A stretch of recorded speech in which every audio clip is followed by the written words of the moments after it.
Hey everybody, Nick here, and today I got a review for you of this little guy, the Boker Exskelibur II. So, this review started when my buddy Jim lended me the Boker Exskelibur I, which actually is a pretty damn good knife. It's a front flipper, which is good. It's minimalist. It's light. There's a whole lot to love here. I really do like this knife a lot. My first thought was, wow, this is great. I should pick up the smaller version, because it'll be a smaller version of a good thing, right? Well, turns out that was wrong, but I'll get there. Let's do a quick size comparison. Here it is versus your Exskelibur I. Here it is versus your Spyderco Delica. Here it is against your Ontario Rat II. So you can see this is a small blade. It's in the 2.75-inch range, which makes it legal in a lot of places. That's nice. So let's go on ahead and jump into the good, the bad, and the ugly of your Boker Exskelibur II. So there is some good here. For instance, it's a small knife, and I do appreciate small knives in this day and age. Very few people make decent small knives, and so I appreciate when anybody tries. It's also a pretty lightweight knife, because at least this configuration is in titanium and S35VN steel, and so it's not particularly heavy. You're looking at something like 2.1 ounces, which is in the same range roughly as your Spyderco Delica. It's a lightweight all-metal knife, can't argue with that. The steel on it is S35VN, which is a beautiful thing. I love S35VN. Great, great steel. So that's good. The materials are good as well. It's titanium, can't argue with that. A titanium clip that's rigged for either tip up or tip down. I like the design in that it is very minimalist, just like its bigger brother. There's just two chunks of titanium. There are some washers, and there's a blade. That's really about it. It is easy to two-hand open, and we'll get into why that's needed in a bit here, but that's nice. And then it actually does include a little L-shaped Allen wrench for disassembling the knife, which is nice, although that little wrench doesn't include the Phillips head for the clip adjustment. But anyways, unfortunately, that's all the good here. You've got the fact that it's small, lightweight, good steel, good materials, good design, at least minimalist design, and easy two-hand open. Let's jump into the bad and then the ugly.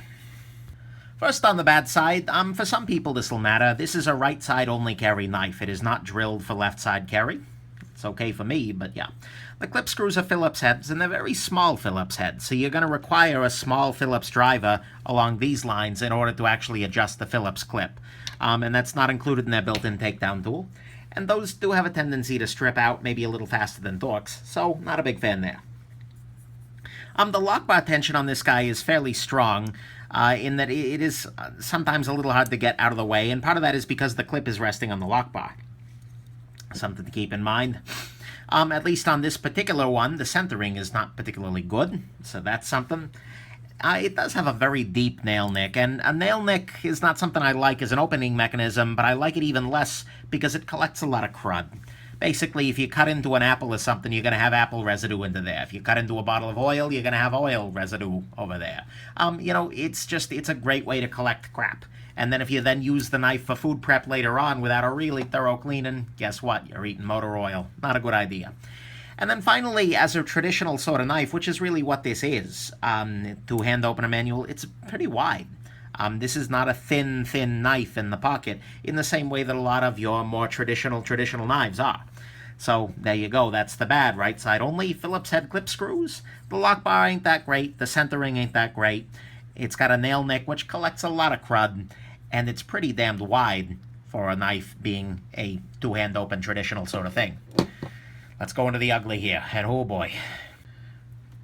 Okay, so the ugly here. First and foremost, well, the Exskelibur I had one really interesting feature, and that's this little protuberance up here. That's a front flipper. And what it means is you can take your thumb and ride it along that and open the knife in that way. Just pop it open like that.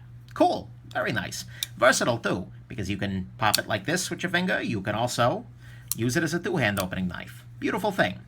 That made this a very compelling knife, and that was what I was looking to capture in the small one. What I did not realize when I ordered this guy, because it was never really made super explicit, is that this knife, for whatever stupid reason, they decided to lop off the one thing that made it interesting. If this guy didn't have a front flipper and was a two-hand open knife, it wouldn't be of any interest to me. But they did it here, and I don't get it. They turned the knife that could have been very interesting, a small front flipper knife, into a weird little kind of two-hand opening manual thing, which just sucks. It sucks terribly. And so what could have been a very interesting knife, they completely screwed up by skipping that important feature. That sucks. So that's the biggest ugly and why you shouldn't buy one, part one. Why you shouldn't buy one, part two, is that the action on this is just bad. It's on Teflon washers, and given the regular one is on Teflon washers as well, but with the longer blade and the front flip in action, it works really nicely. This guy is just bad. It's like a stick slip, stick slip, stick slip, ugly, ugly action. Terrible, terrible, terrible. And considering the first one had great action, ugly, bad. Third ugly is that the price is kind of out of range for what you're getting here. For a little two-hand opening affair, $109, no. It's just overpriced if they're trying to sell it. With the front flip, better build quality, we'll get there, then maybe. But as it is, just no on the price. And then the really ugly part about this is this. This is a titanium frame lock. And so what happens is when you unlock the knife, this part pops over and stops the knife from, going shut. The thing is, on a normal titanium frame lock, if you pop it open, and then you try and apply force in this way, I'm trying to pinch the blade shut here, nothing's happening. But on this knife, this particular knife, which I ordered directly from the Boker, well, actually via a store, but still, it just comes shut. Open the knife, supposedly locks, shuts. Open the knife, spine whack, it's shut. This has no lock. The lock is present, but it doesn't slide over far enough in order for the lock to engage. This is bad, defective. And the quality control, look, okay, you miss a screw that's a little long, or you miss a dent on the, whatever. But if the knife doesn't freaking lock up, you do not let it out of the factory. Quality control was asleep at the freaking wheel on this, and that's no good at all. If you're charging $100 for a knife, you need to make sure it does one damn thing right, and that is not closing on your hand and being dangerous. Boker, bad. Bad Boker, bad. So that sucks, and that's really ugly, and that means that this particular knife is defective. But the thing is, that's not the only thing that makes this a crappy knife. So let's go into the final conclusion. Final conclusion is do not buy this knife, flat out. You get all the disadvantages of a traditional folder, like two-hand opening and things like that, combined with the disadvantages of a titanium frame lock, which is that it's no longer friendly to left-handers and things like that. It's really silly. And you get a really poor action, you lose the one thing that made the Exskelibur line interesting, and you get crappy quality control, apparently. So this is just bad. This is not the Exskelibur II. This is its own flavor of crappy. And so if you love the Exskelibur II, never touch this, because you will only be made sad by what could have been. So, yeah, that's my final conclusion. This is junk. This is just a no. This is bad, bad, bad, bad. Bad. Just bad. No. No, bad. No. No, no, no, no, no. Bad.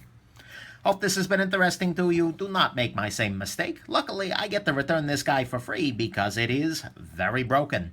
But, there you go. Have yourselves an absolutely wonderful rest of your day, and do not buy your Boker Exskelibur II.